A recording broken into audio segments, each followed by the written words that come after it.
Pernah nggak kamu lihat anak muda yang kaya raya, tapi hidupnya sederhana banget? Mobilnya bukan yang mewah, bajunya biasa aja, makan pun nggak neko-neko. Padahal rekeningnya miliaran. Itulah Abdurrahman bin Auf, sahabat Nabi yang kaya luar biasa, tapi hidupnya zuhud.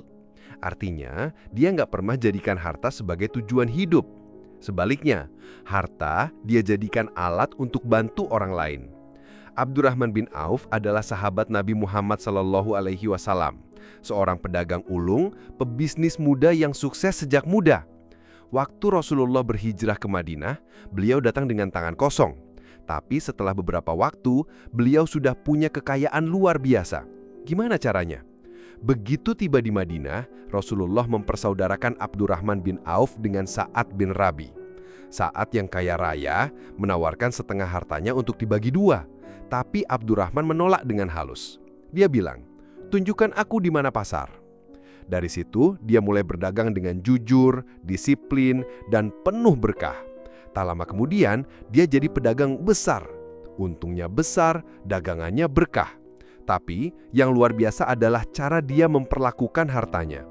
Ketika kaum muslimin butuh bantuan untuk perang Tabuk, Abdurrahman bin Auf menyumbangkan 200 uqiyah emas. Itu jumlah yang luar biasa besar.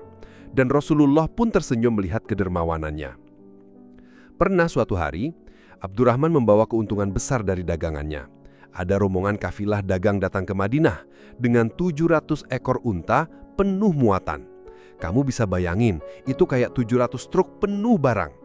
Orang-orang heran, luar biasa kekayaannya. Tapi, yang dia lakukan apa? Seluruh hasil kafilah itu disedekahkan di hari itu juga. Abdurrahman bin Auf paham, harta hanyalah titipan. Dia nggak pelit, nggak sombong, nggak terikat pada dunia. Dia pernah bilang, "Seandainya aku mengangkat batu, aku khawatir menemukan emas di bawahnya.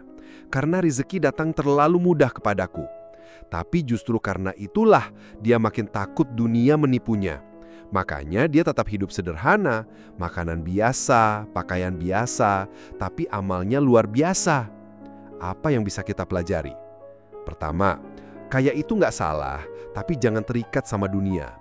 Abdurrahman bin Auf membuktikan kita bisa jadi pengusaha sukses, tapi tetap rendah hati dan dermawan. Kedua, semakin besar rezeki, semakin besar tanggung jawabnya. Bukan untuk dibanggakan, tapi untuk dibagikan. Ketiga, zuhud itu bukan berarti miskin, tapi menjadikan dunia di tangan, bukan di hati. Karena Rasulullah pernah bersabda, "Setiap umatku akan masuk surga, kecuali yang enggan." Dan sahabat bertanya, "Siapa yang enggan ya Rasulullah?" Beliau menjawab, "Barang siapa yang taat kepadaku, maka dia akan masuk surga.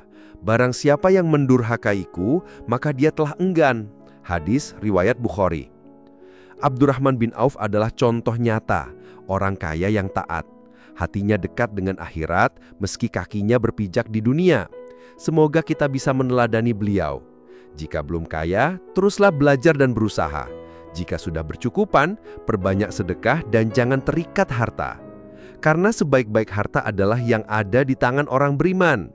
Sampai jumpa di episode berikutnya. Wassalamualaikum warahmatullahi wabarakatuh.